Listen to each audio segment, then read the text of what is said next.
This is Dan Schneider. This is another American TV with Mitchell Hadley. And this time for the holidays, even though we're a couple of days late, work schedules and all, we're going to be talking about three carols for Christmas, which will be Carol Burnett, Diane Carroll, and Carol O'Connor. So we got a nice mix there of genders and races and all carols, and it's going to be just comparing them, their careers and whatnot. It's not going to be an in-depth look like we've done with some other ones, but just sort of a fun look at three people that share a name. So, Mitch, before we do, if you just want to give a little background about who you are. Sure, I'm a classic TV historian. I write about classic television and American culture at my website, itsabouttv.com. I've also written 4 books, including 2 on classic television. The most recent is about how the shows of the 50s and 60s forecast modern society's, what I call its descent into hell. It's called Darkness in Prime Time, and it's available at my website. So, as I said, we're going to go look at 3 people with the name Carol in it. I want to do it sort of as not their ages, but when they came to public prominence. And the first is Carol Burnett, who is most known for her own titular show, but who came to fame a few years before. Mitch, can you give us a little background about Carol Burnett and her rise? Sure. She was born in San Antonio in 1933, just to get the biographical information out of the way. She had found early on in life that she was attracted to performing in school plays and community theater, and her forte really was comedy, and that's what she enjoyed, comedy and musical performance. And so she went on to UCLA, where she studied drama, and from there on she got into performing. And her early background was working in nightclubs and on variety shows. Her big break probably came, I would say, she had done appearances on The Sullivan Show. She'd been on with Jack Parr. She became a regular on The Gary Moore Show. But her first real prominence came in an off-Broadway production called Once Upon a Mattress, which was a comedy musical version of The Princess and the Pea. And that wound up being such a success off-Broadway that it got to Broadway. And she was nominated for a Tony for Best Actress in a Musical in 1960. So that was what really catapulted her to a level of fame that would be beyond what she had been accustomed to in the past. She also had what we would call today, I suppose, a novelty song that was called "I Made a Fool of Myself Over John Foster Dulles." And it was a satire on the hero worship of Elvis Presley and different teen stars of the time. Of course, John Foster Dulles was Secretary of State under Dwight D. Eisenhower, and his brother Allen Dulles was the head of the CIA. So you couldn't really have thought of a less likely person that you would write a fan song about than John Foster Dulles. It was written by a friend of hers named Ken Welsh, and it became a big hit for her. She would perform it on different shows, and that was what got her onto the Gary Moore Show, where she was a regular for several years. Gary Moore's show, for anybody who's not familiar with it, it was a comedy variety show, not unlike many of the shows of the time. One of the big differences, I think, was that Gary Moore himself was known more for being a personality than anything else. He'd been on the radio for a long time. He had been a sidekick of Arthur Godfrey and hosted a show congruent to Godfrey's show on the radio. He was on the radio for a long time daily. He then went on and had a daily TV show. That eventually evolved into a nighttime variety show. He was also the host of I've Got a Secret on TV for many years. At one point in time, Gary Moore was not only supposedly the highest paid entertainer on television, but he had also spent more hours on television than any other human being to that time. So when I say that Carol Burnett was one of the regulars on the Gary Moore show, that's not insignificant. Yeah. And Moore himself said that he found early on in working with her that he felt she was destined to have her own variety show at some point in time. That was just how she was made, where her talent was, where her skill was headed, that he was quite confident that she herself would host a variety show, not a sitcom or anything like that, but a variety show. And so he had a big influence on her career at that level. It's interesting. One of these days we'll have to do a show about forgotten TV stars, because Gary Moore is a perfect example of one of those people who was 50, 60 years ago known by everyone in the country. Yeah. But if you ask today, there's like 17 people who might know him, and they're and half of them mistake him. Carol Burnett is of the same generation as Woody Allen. She's a couple of years older, and in some ways they had some similarities in their career. But did she ever go into stand-up comedy, or was that an all-boys club at that time? No, I think she did. She did work in nightclubs, and I think it was dominated predominantly a male spot, but there were women involved in it, especially in nightclubs where comedy and variety were more acceptable. So that's one of the reasons you look at her mix of comedy and music. The John Foster Dulles song particularly, she would have been very much, I think anyway, she would have been sort of an early version of maybe someone like Joan Rivers, much different type of comedy, but a very versatile actress. And she had done work on The Twilight Zone, not a very good episode.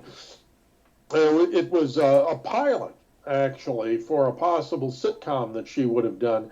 And Rod Serling, who wrote the episode, was called Cavender is Coming, I think. And he wrote a letter to her afterward, actually apologizing for the poor quality of the script that he had provided her with, and hoping that at some point in the future they would have the opportunity to work together again. That never came about, but it does show a couple of things about Serling. I think it shows the respect he had for the people with whom he worked, but it also showed the recognition he had as well of the talent that Burnett had, and that he'd really let her down by failing to showcase that in Twilight Zone. That's quite a classy move. The reason I asked about excuse me, about the stand-up comedy stuff is because Burnett, and we'll talk about this more in a few minutes when we talk about the show, definitely comes from the large, over-the-top comedy stylings of vaudeville. And for me, even though she preceded him by 25 or more years, 30 years, she reminds me of Jim Carrey. They both had the very expressive faces. I remember as a boy seeing many a skit on her show where, sometimes she'd be dressed to the nines and she'd look like a movie star. Other times she'd just turn her. She had that one of those rubbery faces. Yes, she did. She was quite versatile in that sense. And what's interesting, and this is one of the things I enjoy about dipping back into the past and looking at primary source documents like TV Guide. When her series started in 1967, Cleveland Amory had been rather critical of the show, and the things that you just pointed out were part of what he had a problem with in the show, that it was too broad, too manic. And he did not have a positive outlook for how that show was going to go. Now, obviously, he was proven wrong in that, but I think that there is also an opportunity for us to look at her show and see how it evolved over the years to become that. But you're absolutely right about that. And I think, kind of jumping in here a little bit on another rung of the ladder to her fame. One of the things that she did in addition to the Moore show that really broadened her appeal and it gave her a focus in the eyes of viewers. She did a show with Julie Andrews in 1962 from Carnegie Hall. It was called Julie and Carol at Carnegie Hall, a very original title, I admit, but it gave her a chance to showcase herself. And when you watch her on the Moore show, she's never more than a supporting player, a very funny one, but she is an augment to what's going on, not a feature player of her own. And when you see her performing with Julie Andrews, with whom she had tremendous chemistry, they wound up doing 3 specials together. This first one in 62 really was the indication that she had the kind of talent that she could do more than what she had been doing on Gary Moore, that she had the potential to actually carry a show by herself. It won an Emmy for, essentially for Best Variety Special. And it brought her even farther than being on Broadway had done in that idea of being on the threshold of a significant stardom. I don't want to say major star yet, but a significant star. And what that led to was a contract with CBS. Now, the Moore show was on CBS, so she already had a de facto type of a relationship with the network. And that's why the show with Julie Andrews was on CBS. But the result of this was that she got a long-term contract with the network. And one of the provisions in that contract was that for the first 5 years of the contract, she had the right to be able to get her own variety series. And that was significant. And that 5 years stayed in her memory, in the memory of the people who advised her, that she had from 62, that she had that opportunity to be able to develop her own variety show. And I think that something else that ties into that too is Lucille Ball. Now, of course, Lucy is also a big figure at CBS, somebody who had really carried the network, and Lucy became sort of a mentor to her. She'd first met her back in '59 during Once Upon a Mattress. But she had sent her one of those backstage notes saying, if you ever need me, give me a call. Tremendously generous. And of course, we have talked about Lucy before and the kind of eye that she had for talent. And later on, when she moved into being an executive at Desilu, her ability to be able to get certain projects through. But this was an example of her recognizing Burnett's talent and her ability. And she appeared on her shows. She gave those shows, and by extension, Burnett credibility. And she was looking for a sitcom vehicle that Burnett might be able to star in. So that brings us up, I think, to the actual birth of the Carol Burnett show. Yeah, and I think I had mentioned a couple of months ago how I had seen a couple of clips from the very first show and then other ones from '67. Now, I was born in '65. I guess I was 5 or 6 when I started watching regularly with my parents. So I saw the more polished version. All that stuck with me was the probably 9 out of the 10 top skits from the later years. And I found it very interesting. The first season was a lot more raw. It was a lot edgier. They would have. I think the skit that sticks in my mind is Carol and her female guest star, whose name slips my mind. It was a Broadway star, I think. Are at like a vegan restaurant. They didn't call it vegan in those days. Vegetarian restaurant, and they're making all kinds of over-the-top jokes for the era. And I'm like, boy, this is really a lot different. And then, you look at the cast that she had. She had Corman. Tim Conway at that time was just a supporting player.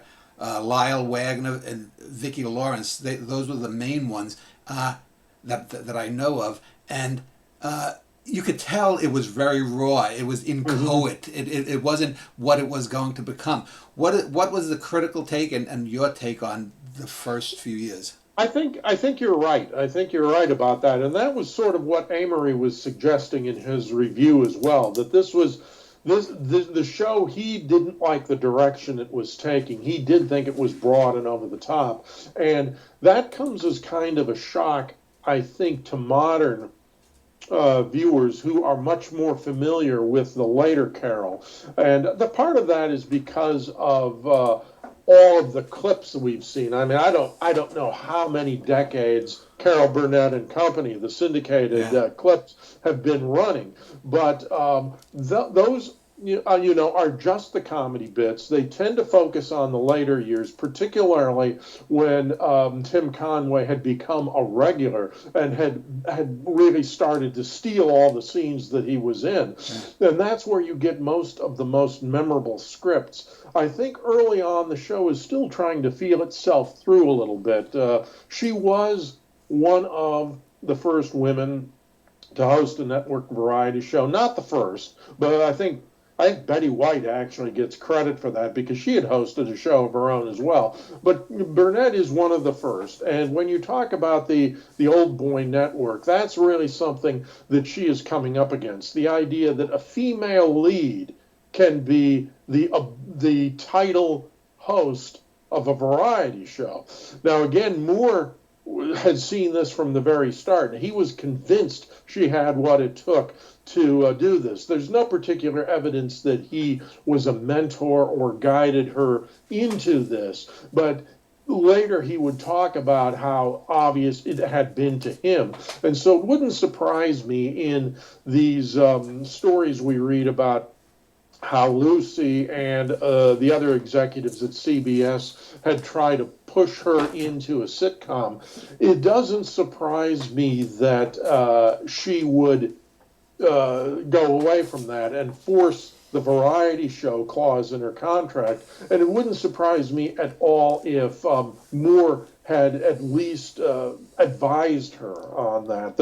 As I say, there's no evidence on it. I'm going strictly based on the personal relationship that they had and his recognition of her talent. But I think that you see her starting her show in '67, and that's really an evolutionary time in the variety show genre. As you've mentioned, you're seeing the vestiges of vaudeville, something like Milton Berle, something like the acts that you would see on the Sullivan Show and on the Hollywood Palace.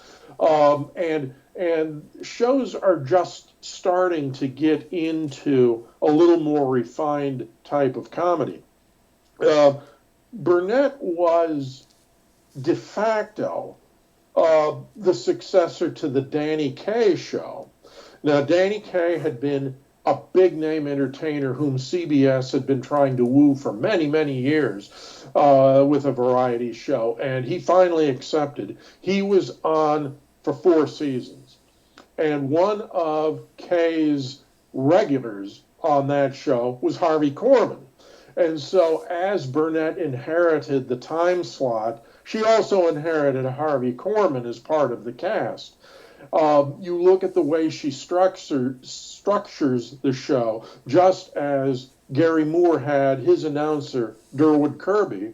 Burnett had Lyle Wagner as an announcer, someone who didn't just do the voiceover, but actually was an active participant in the show itself. So you can see the different influences that she's working with, what she herself has done in variety, what television expected at the time of variety, her own battle to be the woman in the variety market, but also looking at the evolution of television and the variety show through that period into becoming something different.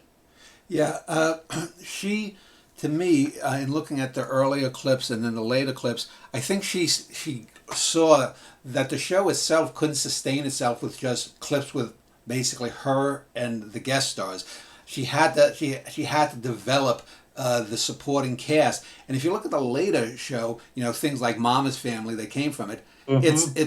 That developed from the players, the cast, rather than Yes. the guest stars.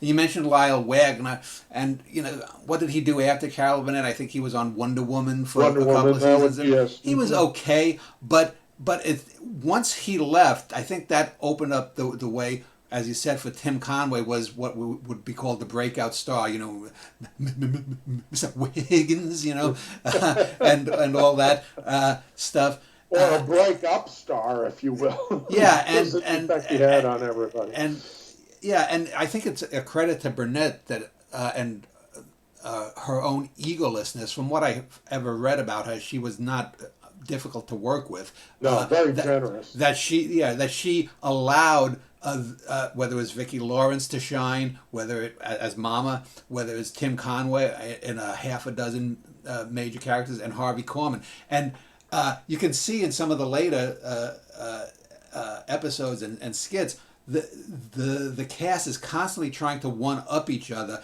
and there's so many clips where you see Harvey Korman coughing into his fist, trying not to laugh out loud at something going on. So I think by trusting more in her cast rather than the guest star of the week, that's, I think, what made the show a classic eventually. Well, something that's interesting about that, and you don't really get a feel for it when you see the syndicated reruns. You've got to go to MeTV, where they actually have shown intact episodes of the shows, especially from the early years. It was a very conventional variety show in that it had musical guests. Yeah. Steve Lawrence was a frequent guest. And so you had singing, you had dancing, you had everything that you usually had on a variety show, including the sketch comedy. And the best guests during those early years were people like Lawrence, who knew how to be in the skits as well.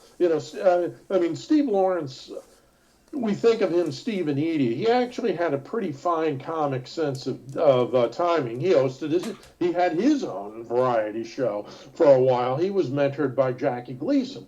But Lawrence was a great guest star because he was part of the act. But when you look at her most frequent guest star, I suppose somebody like Jim Nabors, who was an old friend of hers, and who was her lucky charm. He appeared on the opening episode of every season. It was important to have guest stars that would integrate into the sketch comedy. It's not like Saturday Night Live, where you have the guest artist come on, do their bit, and that's it. It has to be a guest who can actually be part of the humor. And as time goes on, they become more of a repertory company. They don't have as many guest stars doing that kind of thing. They never went away. But most of the great skits that you'll remember, the Gone with the Wind takeoff, as you said, Mama's Family, all the different things like that, really center around the main cast. And I guess we shouldn't be surprised, besides what you said about her generosity and her temperament. When you look at the best stars on television, the most successful, and I'm thinking of people like Jack Benny, for example. Benny famously said once that as long as there were laughs, it didn't matter to him who got them. And if somebody could make a joke at his expense that the audience would roar with, he was great with that. So I think it's the same thing with Carol. She's looking at this overall, and she's saying that it doesn't matter who's getting the laughs. What matters is that the audience is being entertained, that we're putting a funny show out there. That's why that cast worked. It might be why Dick Van Dyke didn't work on there for the few episodes that he came in as a regular. Most people don't remember that, and I don't even know that much about it. He was on for a few weeks and then left, and he just it just was something that didn't fit. Yeah, In watching some of the clips a few months ago, the one that really I thought was egregiously not good uh, was a clip with the Jackson Five. I mean, here you have a bunch of old white folks with black teeny boppers at the time, and Michael Jackson, as grand an entertainer as he became in his prime, simply wasn't an actor. Yeah, No. and he and his brothers, they're in a classroom setting with Carol, and they tried bursting out into song, and the brothers can't act, Michael can't act, and it's the kind of thing that's just bad television. But as I said, she obviously was able to see that, and I think if you look at like the 11-year run, I remember the last episode reminded me of the prior year's ending of the Mary Tyler Moore Show. It was a very like emotional ending for the series, and this is why almost 50 years later he's still alive. And I think I've read that she did earlier this year a one-woman show at the age of 92, which is remarkable. It is, and she. Yeah, you were talking about Gary Moore and how 17 people, including the two of us, remember him. I don't know. I don't pretend to understand what the younger generation is like as far as what they understand. They think old is something that happened last week, but she seems to have maintained a place in pop culture where she's liked, admired, adored by all generations who are familiar with what she's done. And even when you watch all those skits, the ones that she's in, the ones that she's not in, they're not. Most of them are not dated. You talk about the Jackson Five one, disaster, but that isn't the one people remember. They remember the one where Corman is a patient in a dentist's office, and Conway injects himself with the Novocaine, and he's trying to do a filling with no feeling in his hands, and Corman is constantly trying to avoid breaking up. Or you remember the time when Conway is playing a Gestapo interrogator who's got Lyle Wagner on the hot seat, and Conway whips out this puppet version of Adolf Hitler and singing I've been working on the railroad.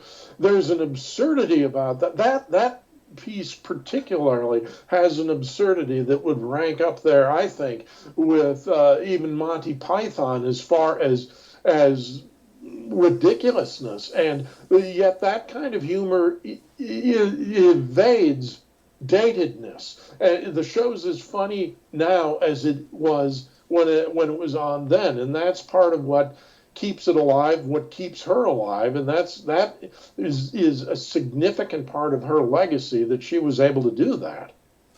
Let's jump to Diane Carroll since we're going in order of major fame. Diane Carroll probably came to prominence certainly outside of the black entertainment industry with the show Julia, that she was the star of, becoming the first black woman. Maybe Amos and Andy would, I guess, technically count, but the first black woman to helm a TV show, and that came a year after Carol Burnett's rise. So can you take us back to who Diane Carroll was? Because she's another name. While she wasn't a superstar in the sense of Lucille Ball or Raquel Welch, other people of the 60s and 70s, she certainly was historical. Yeah, she incredibly varied and successful career. And one of the things that I found interesting looking back on these two Carols, Carol Burnett and Diane Carroll, is that they both became famous for their own shows, but in fact, each of them had made significant impacts prior to that that a lot of people aren't aware of now. In the case of Carol Burnett, it was her earlier work on with Gary Moore and in some of the other things that she had done. Diane Carroll had started out as a model, not surprisingly, a very attractive, very poised woman. She had begun in her teens modeling, and she had evolved from that into the entertainment business because of all the contacts that she made, the people that she crossed paths with. So she was very active on Broadway. She was on Broadway in the mid-50s, had a role in a musical called House of Flowers. And she was busy in nightclubs. She had a lot of work. She also faced a lot of discrimination. Excuse me, a lot of discrimination at that point in time, at every level. You know, she did well on Broadway. She could have done better in the movies, but she had to face that discrimination. She did well in the movies. She could have done more in television. Again, she had to face that level of discrimination. So she acted in black roles, Porgy and Bess, for example, or Carmen Jones, the black version of the opera Carmen. And incredibly, if you can believe this, her singing was dubbed in Porgy and Bess, even though she has a not insignificant level of fame as a singer. Her singing is dubbed in that, and the way Time magazine described it was because of racist assumptions about what her voice should sound like. So, you know, that is hardly a surprise that she runs into that kind of thing. We have to bring it up, but because you can't ignore it. When she won a Tony on Broadway for No Strings, but one hostess in New York didn't want her at the cast party because she said a black woman would confuse her children, meaning a black woman in any kind of prominence other than as a servant. So these are the kinds of things that she had to come up against during her career. And I just wanted to spend a little bit of time setting the stage on that as we get to Julia. She's already succeeded in Broadway. She's been in some pretty significant movies. She's done recording. None of this perhaps to the level of her talent and her ability. You mentioned Julia and the significance of that. Technically, there was a sitcom in the 50s called Beulah. And it is usually thought of as the first sitcom to feature a black actress. But what's important and what's significant about Julia is that this was the first sitcom that featured a black actress who was not playing a servant, because Beulah was a maid. And this is the first time you have a young black woman who is a professional, who is the star, the title star of the show. Yeah, I had mentioned Amos and Andy, and I remember seeing, you know, that had its own issues that are well documented, with the characters all being ne'er-do-wells and scam artists and whatnot. Mm-hmm. That's if you could. When I think of Beulah, I remember there was a Tom and Jerry cartoon with a character that chased Tom around named, I think that maid's name was Beulah. Was Beulah more in the Amos and Andy vein, or was it a precursor? I mean, how was the main character treated or presented?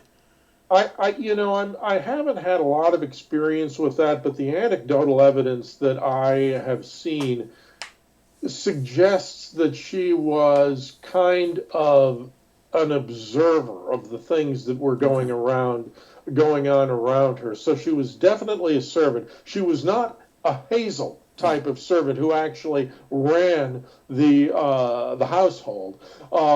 She might have had a little more of the Rochester type of attitude that she was often, a bit more on the ball, could see through some of the things that her employers did. But she had the same kinds of problems that we might associate with some of these shows about perhaps the near-to-well boyfriend, perhaps other things that go on with her that wouldn't be out of character for any kind of a program that was featuring some kind of a role where you were working for someone else, but that kind of demonstrates that that oftentimes the people like Hazel or Rochester know more about what's going on than the people they work for. I don't think it rose to that level, but I think that there was an element of that to it. So the character of Julia in the show Julia was nominally a sitcom, but it wasn't one of those. It was one of those late '60s sitcoms like The Brady Bunch or A Family Affair, where it wasn't in front of a live audience like Lucy was Right. doing at the time. So she plays a nurse. Was she a widow at the time or I unmarried? believe she was, Yeah, yes. because I wouldn't think they would want a black woman being shown as unmarried, having never been married. So she No, was a no, widow. it would be like Gail Fisher's character in Mannix. She wasn't the star; she was a supporting star, but her husband was a policeman, I think, and had been killed. So the same thing. I mean, she was a widow. But as I recall, and I only remember again with it was in that same era of A Family Affair in the beginning of the Brady Bunch, the late '60s, early '70s. I do remember. I didn't particularly like the show. I didn't think it was particularly funny. For all of its historical significance, I think they didn't want to offend, so you didn't want to bring on situations or whatnot that would somehow tank the show. And in a sense, they sort of sabotaged the show by not letting it grow. You're right, and that was one of the things that she talked about at the time of the show. I remember an interview that she did in TV Guide. Now, of course, she was fairly circumspect about this herself, but she more or less said that it was a conscious decision on the part of the show that they were not going to try and tackle some of those issues, the kinds of issues you might have even seen in Room 222. Yeah. She felt that for the time period, there was kind of a hesitancy to get involved in that kind of thing. They didn't want to turn it into a social cause type of show, like perhaps the latter years of MASH did. I do think that there is something, though, that to be said that somewhat provided a balance to that, and that was Lloyd Nolan, Yeah. his role as the doctor for whom she worked. And his character, I think, is significant for a couple of reasons. One, because he cared not at all about any of the racial aspects of the situation. What he wanted to know is, was she good at her job? Was she a good nurse? If she was, that was all he cared about. Could she do the job? Could she be relied upon? And he would take great offense or umbrage at any kind of a situation in which anybody looked askance at her because of her race. So even though the show does not deal overtly with those kinds of issues, I think Nolan's doctor is somebody who is very supportive of her in that show, in that role. Yeah, Room 222 is interesting because in some ways it's the descendant, but it's also an alternative to Julia because it has two well-educated people in power who are black. The fellow who wasn't the principal, who was one of the teachers. Lloyd Haynes. Lloyd Haynes. You said Lloyd Nolan. I'm thinking initially I mixed them up. And then Denise Nicholas, who was another very beautiful young black actress at the time. But I think it shows you how that era was so fast moving. Is Julia debuted in like the fall of '68, which means it was probably in development from '67 to the early '68. Just a year and a half later, whatever it was, Room 229 comes on. We've been through the Summer of Love. We've been through Woodstock. We've been through LBJ resigning. We've been all of that turmoil, and all of a sudden, now it's okay to talk about some of the issues because we've seen them on Cronkite and NBC and ABC News. We've gotten all these stories about riots and this and that. Now we can talk a little bit more openly, it seems.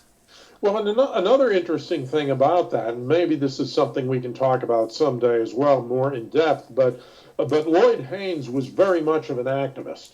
And he was very outspoken in his personal life about these kinds of things. And I think that his character was allowed to express some of those same viewpoints that he personally had. Now, whether that was by design or whether it was how the character evolved because of his input or his insistence on it, I'm not sure. But I think that his own activism brought that into the show. And I don't know if, for Diane Carroll's frustration about what Julia could and couldn't do, I always had the impression, I should say, and I could be wrong about this, but I always had the impression from reading what she was talking about at the time was that while she was acknowledging the inadequacies of the show to be able to deal with some of these issues in a more forceful and overt way,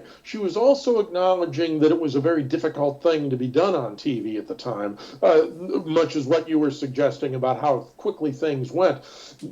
It's possible that Haynes was in a position where he could do something like that and she couldn't. It's possible that she was acknowledging herself the limitations that TV had and wasn't pushing it. But the bottom line is that Julia, I don't think it was a great show. I agree with you. I thought the kids in particular really got on me. But Lloyd Nolan was terrific. He's one of those actors I talk about that everything he's in is better because he's in it. And I think he elevated the show, not only Lloyd Nolan, the actor, but the character he played, again, the way he was supportive of her.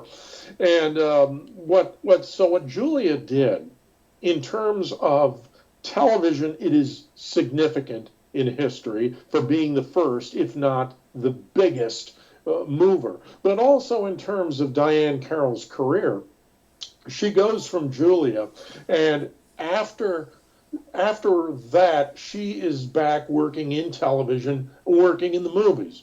She does a movie called Claudine in 1974. Which is much more the kind of thing that you and I have been talking about. She's a black mother. She's dealing with poverty. She's dealing with the bureaucracy in Harlem. She has a boyfriend, I think it's a James Earl Jones, who I think is a trash collector.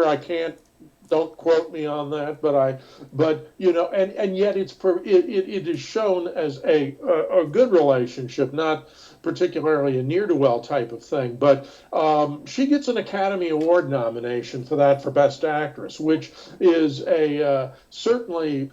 She had done quality work before, but having come on the heels of Julia, this really catapults her to a point where she is one of the more prominent black actresses in the business. She gets nominated for an Academy Award, I think, the same year that Diana Ross gets an Academy Award nomination for A Lady Sings the Blues. So that's an extraordinary year when you talk about the Oscars. And if it wasn't the same year as Diana Ross, it was within a year or two of that.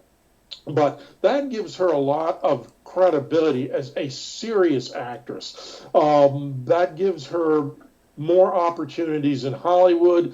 It gives her more opportunities on Broadway, and it does something for her career and her credibility. Now, what it didn't do was change the outlook for black actors in general. It wasn't an earth-shattering move that broke down some kind of a barrier.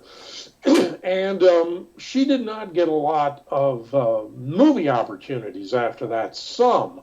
But most of her work really did remain on television and on the stage, especially on Broadway. So it was not the kind of career-defining moment for her. Well, it did not expand her career broadly. That kind of success didn't do what you might think of, but it certainly, on a personal level, was a triumph for her, and it meant that that she would be visible for the rest of her career. Even if she didn't make it to the A list, she was always around.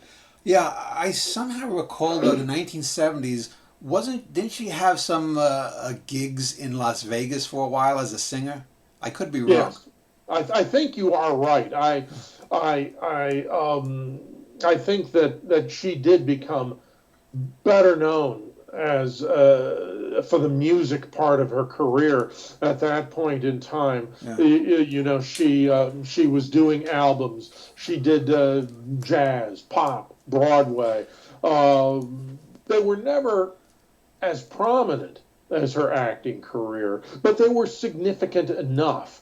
And she had a very good reputation as a singer, notwithstanding that they dubbed her voice in Porgy and Bess. She was a very talented actress, and that was, in talking about legacies, I think her legacy is not just as a pioneer in black acting, but it was as a very talented performer in a variety of genres. She could do comedy and drama, but she could also sing. She could do Broadway. She was multifaceted, and I think that is ultimately the kind of a legacy that she has. She won the Tony Award, first black woman to ever win a Tony. So she replaced Barbra Streisand in Funny Girl.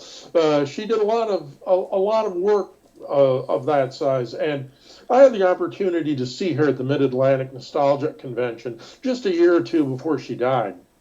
And what I can tell you there is that people remembered her. People knew who she was. They were gathered around there, pictures, autographs, things like that. So she's another one of those stars who is, I think, not remembered as well as she should have been, perhaps, but was never forgotten either.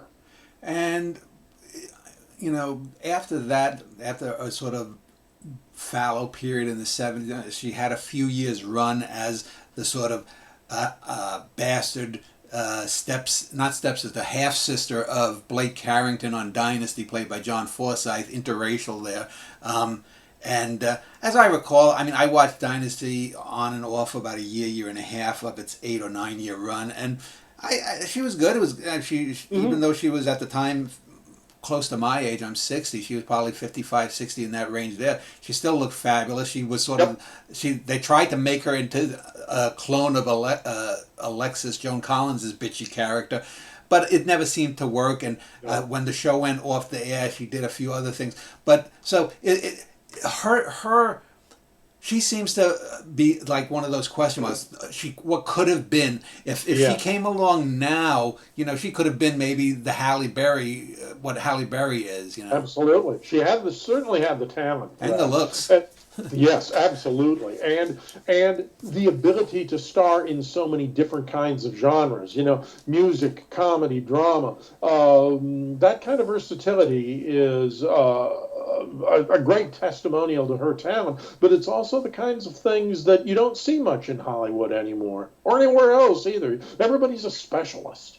Let's hit our final Carol, and that's Carroll O'Connor. He was the latest of the three. He hit big fame later than the other two, just by a few years, and he was well known as a character actor. I guess.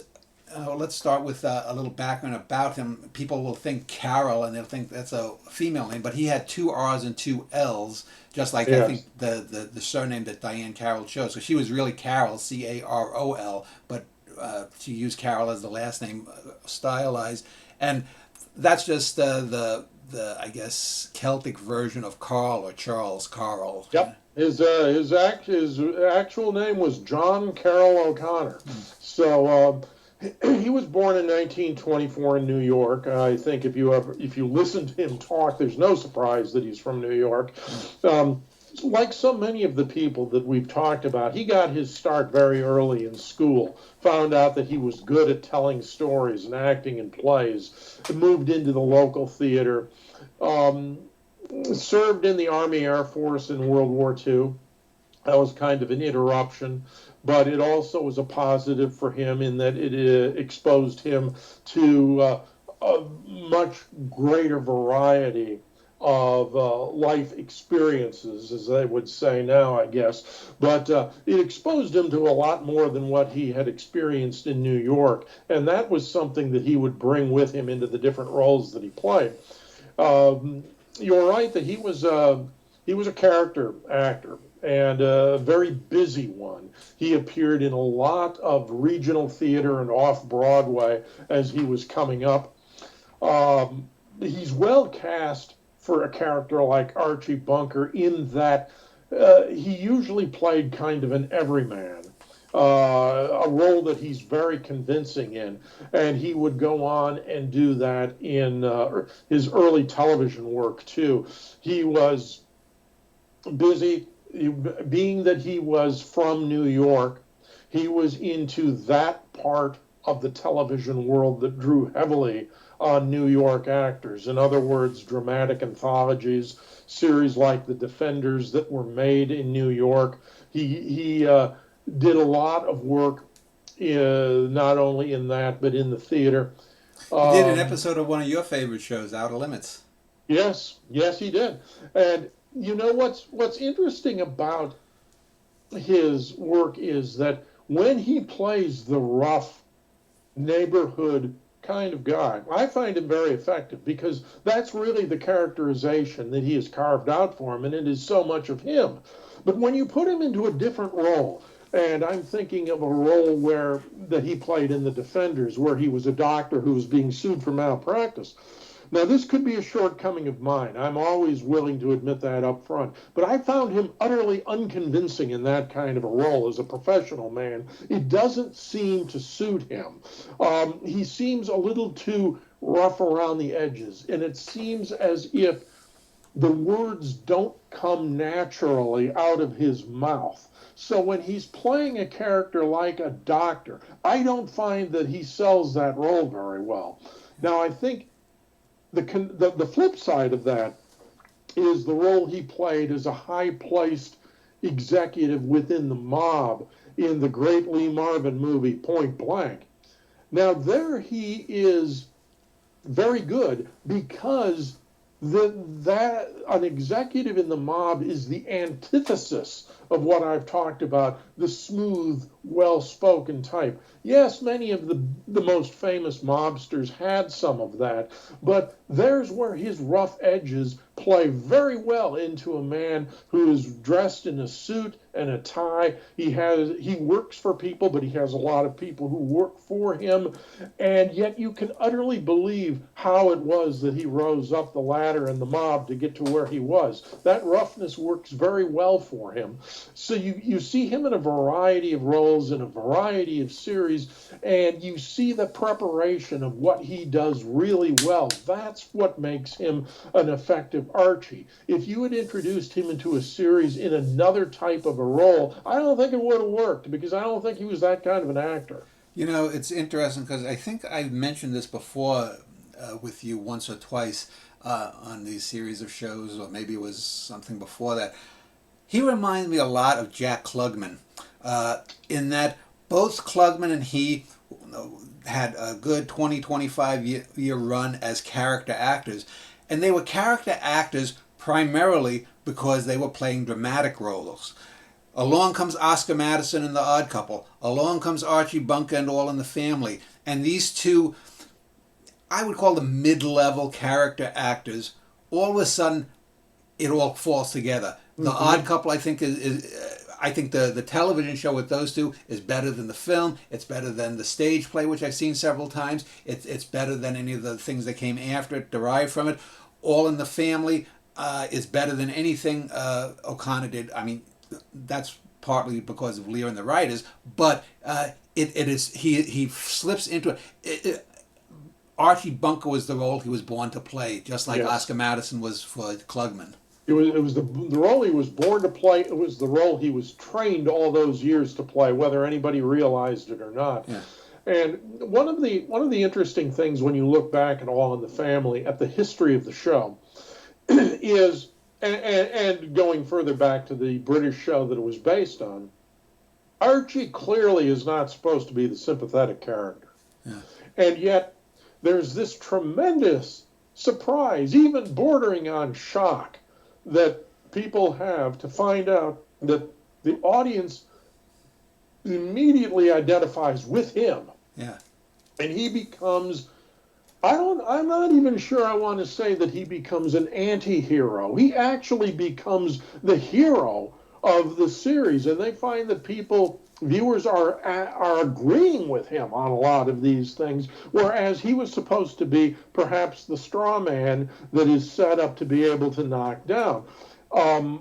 Why is that? Well, part of it again is the cleverness of the writers, that they were able perhaps early on to see the direction the show was going and to make sure that they were feeding into that with the material they wrote for him. But and I say this as someone who, as I suggested earlier, I'm not a huge Carroll O'Connor fan, but I am an admirer of his good work. And when you say this is the role he was born to play, that's precisely it. There are very few actors in any business who are able to transcend the role that they play and make a character likable when he is not. It just doesn't happen that often, and yet Carroll O'Connor does. He has something in that Archie portrayal that resonated with people. Even O'Connor himself does not agree personally with the opinions he espouses as Archie Bunker. He doesn't agree with that himself, so he's not trying to prove a point. But what he is doing is playing his character as a three-dimensional human being, and that comes through. And it is something that very few actors can really get into the viewer the way he was able to with that. And I'm not sure, as much as people laud the show and laud him, I'm not sure that it even gets its proper place in that people realize what an accomplishment that would be for an actor to be able to do something like that and get people to identify with him that often. Could he have done it in another show that didn't have the writing and didn't have the cast? I don't know, but he was the man for the moment. Well, you just look at Archie Bunker's Place. It's a standard sitcom. You don't care about Archie. It's supposedly literally the same character, but it might as well be from the Star Trek Mirror universe, because that Archie that he's playing, in a sense, he's phoning it in. He's doing it for the paycheck. I mean, and that's part of the problem with, even in the later years in All in the Family, they start to smooth the character out a little bit, make it more likable, make the show a little rounder, if you will, on the edges rather than the sharp edges. I always think that is a mistake. Yeah. You let something evolve organically. What we talked about with Carol Burnett was not smoothing the show out. It was the show finding its groove. Yeah. All in the Family already had the groove. But you're not making Archie more likable. You're making him less controversial.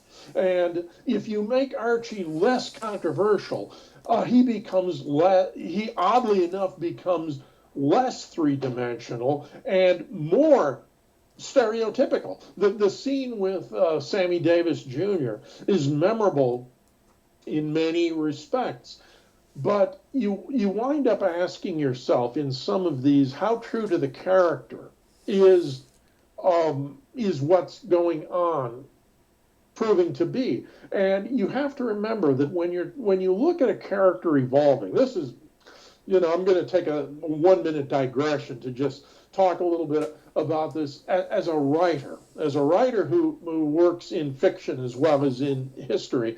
One of the things that it is important for your characters to realize in fiction is that they do not know that they have an audience. They're not aware that they're fictional characters. They're not aware that someone is reading what they're saying and doing. Therefore, they have to always be true to their nature. Now, if we take Archie as a sitcom character in isolation and look at him only during the time that the show is on, then you can see the opportunity for a natural growth and evolution of the character throughout the years. And you might, from that, determine that it is plausible that he becomes smoother, less rough around the edges. However, what that does is it ignores the 30, 40 some years that Archie existed before he became a TV character, when his character was established and built, and the early years of the relationship with Meathead. And so you're saying that these kinds of things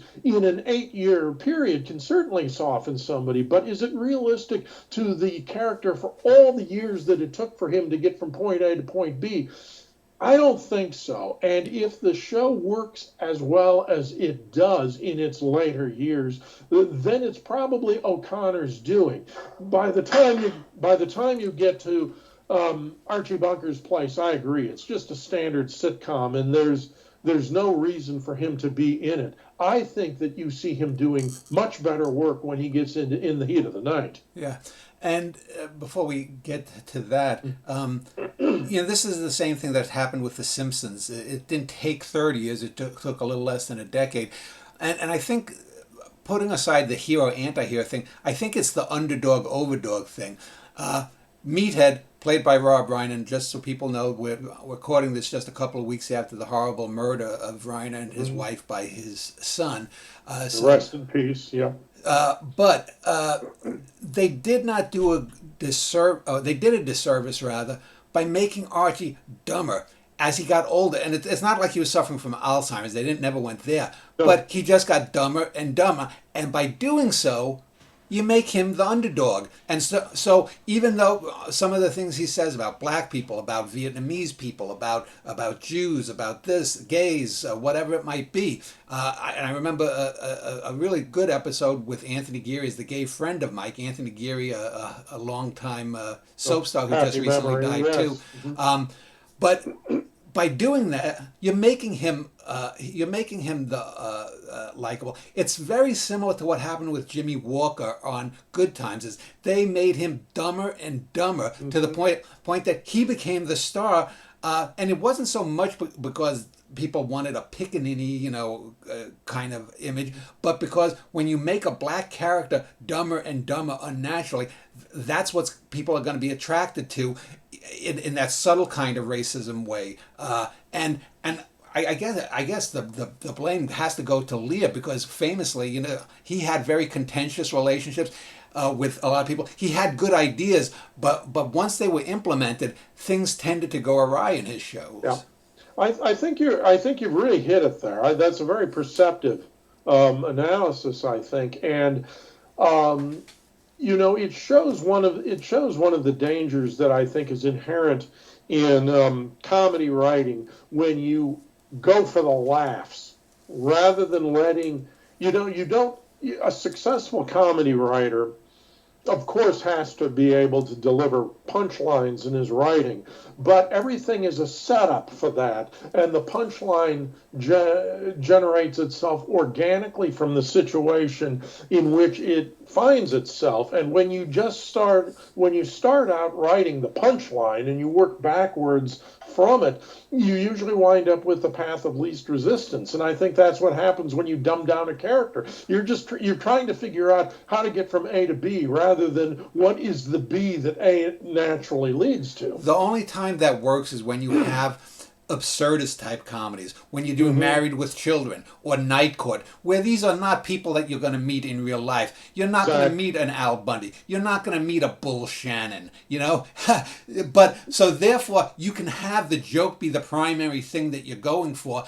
And because in that universe, everything is askew. But when you're trying to do realistic comedies like All in the Family, Maude, all of the Lear shows, even something like The Odd Couple, and a few other shows that did, if you're not putting the character first, you're not going to get, it's not going to last that long.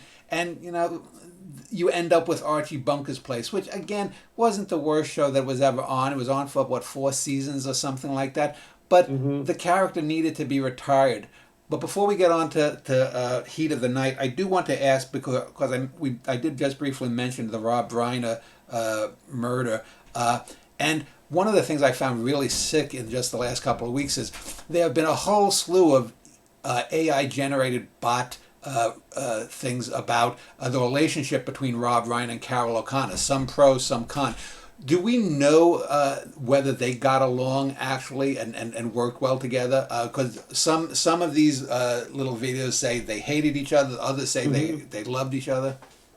I don't know. And part of that may be the answer itself, because I don't remember running across great commentaries one way or the other. Of course, that was from a time when you didn't necessarily have the headlines being splashed around all the time about conflicts on stage.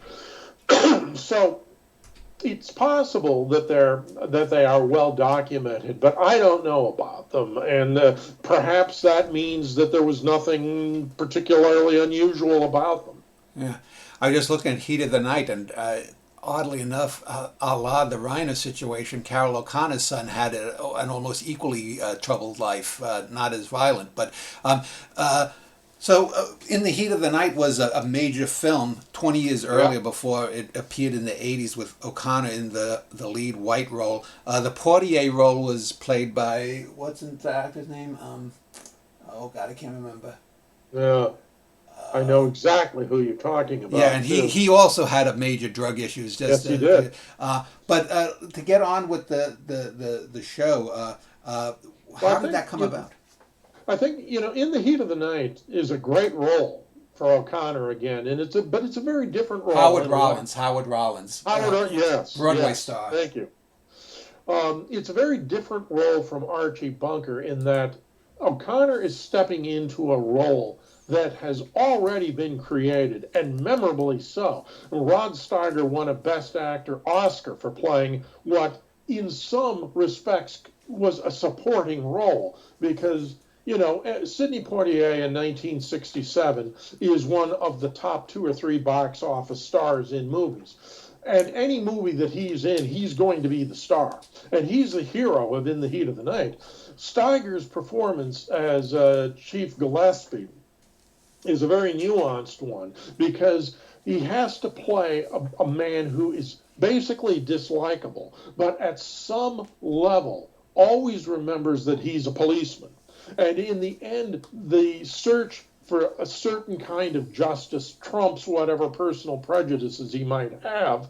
And in the end, his respect for Tibbs as a policeman becomes greater than whatever he might think about Tibbs as a black man. So Gillespie is a really interesting role, but it's also a role that has been well created, well defined, and memorably portrayed. So when years later they decide to spin In the Heat of the Night off into a series, it really isn't that much more than a typical police procedure of the time.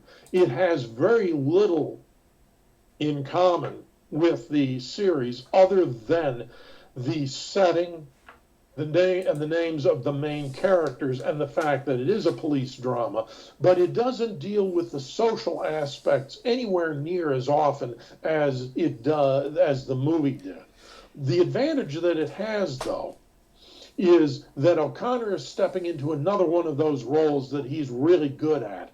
Rough around the edges, a tough cop, a Southern cop with his own prejudices, with his own way of doing things. You can picture him as the kind of cop who wears his hat back on his head and maybe has a stogie stuck in the corner of his mouth. The kind of a role that O'Connor can really thrive in. But it also has the same thing that I think, if you go to Point Blank again, where he plays one of the mob bosses, the thing is that O'Connor is also able to make you believe, in the same way that Steiger did, that Gillespie is a smart cop, that he knows how to do his job, and that he can do it. And so it doesn't make it hard to believe. Where I think the series falls short is it's sort of like Julia. It takes all the edges off of things. Not all the time, again. Never all the time. But if you were looking for a gritty police drama, I never thought In the Heat of the Night was what you were looking for. The series, I mean. Yeah. There was a show back in the late 70s called Carter Country, I remember. about that. And this version of Heat of the Night, to me, seemed a dramatic version of Carter's Country. Yeah. I mean, I didn't particularly think the show was particularly good. It wasn't a terrible show, But one of the things that I never could understand is how O'Connor, and maybe it's because he's from New York, because he had the natural Irish American brogue. And I worked with a lot of people like that in New York. Also, Scotsmen would be, "Ach, Danny, get the lamb," but he was able to suppress that Irishness in Archie. You very, very rarely heard anything slip that had the Irish brogue from Archie Bunker. But here playing a guy from the South, was it Mississippi or Alabama, whatever it was? Mississippi, I think. Yeah. It was always coming through, and it just took me out of the role. Is like, how are you going to have an Irishman with a Southern brogue? It just didn't. Well, there was a dissonance there. Mm-hmm. The only other memorable thing I remember about the show, though, was that he ended up. Did he marry? Well, his girlfriend was Denise Nicholas, who was from Room 222. Everything goes around full circle. Yeah, I think you're right, and I would not defend. I would not defend the role entirely.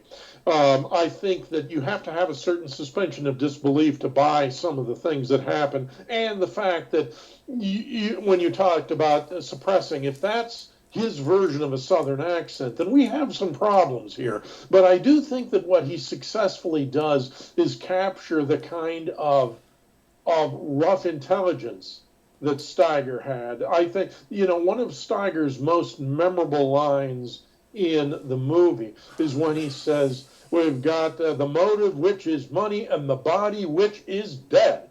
And that, you could hear O'Connor do that as well. But, so it's that toughness. But yeah, Gillespie, I guess that maybe should have been what he was called. But I do remember one anecdote about this when O'Connor was central enough to the series, Gillespie was, that they knew without O'Connor the show doesn't continue, or without Gillespie, I should say. Now eventually they have to do something with the Tibbs character when Howard Rollins is not able to do the show anymore, but. You can't have the show. I question even how good the show is without Tibbs, but you can't have the show without Gillespie.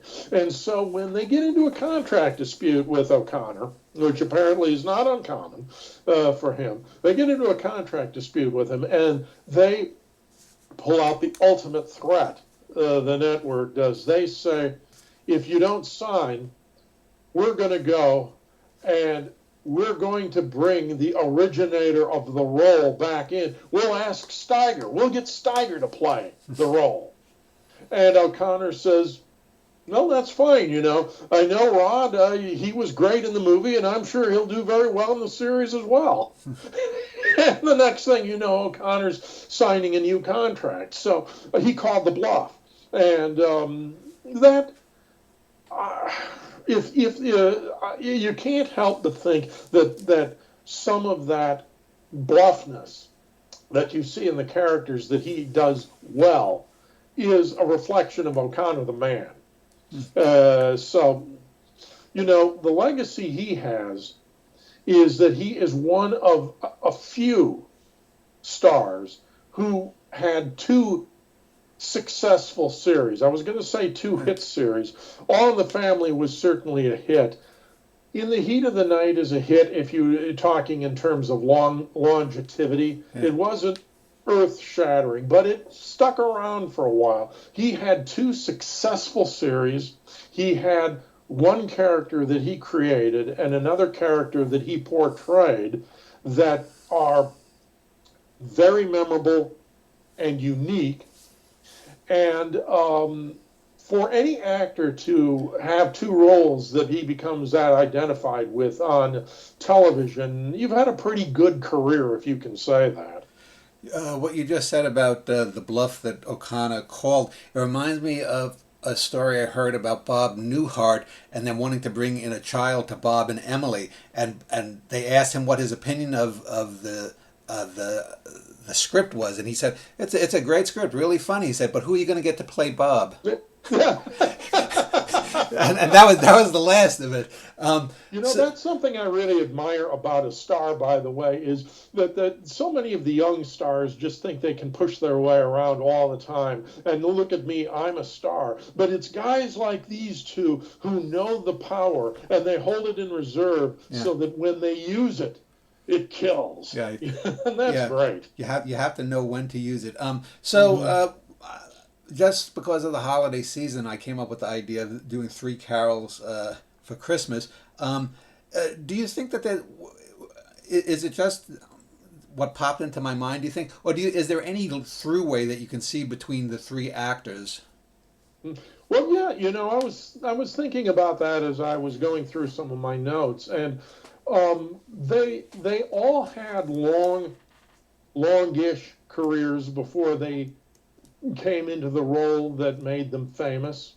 O'Connor's probably the least distinguished in terms of success, but he was always a proven character actor. So I don't want to diminish that, but he didn't have the movie success of Diane Carroll. He didn't have the Broadway success of Carol Burnett. But all 3 of them paid their dues before they got into the situations that made them famous. And all 3 of them were able to create a certain legacy. I would say in order from top to bottom, you've got Carol Burnett, Carol O'Connor, and Diane Carroll, probably in that order. But all 3 of them creating something that they would be known for in the future. And so I think that, you're looking at 3 people who are pretty representative of that era of TV. Groundbreaking series, Julia. Groundbreaking character, Archie Bunker. Groundbreaking variety series with a woman star, Carol Burnett. Well, on that note, we'll end this show, and next month we'll be back more. We'll be back again with more on American television with Mitchell Hadley. Good to see you. Thanks a lot, Dan.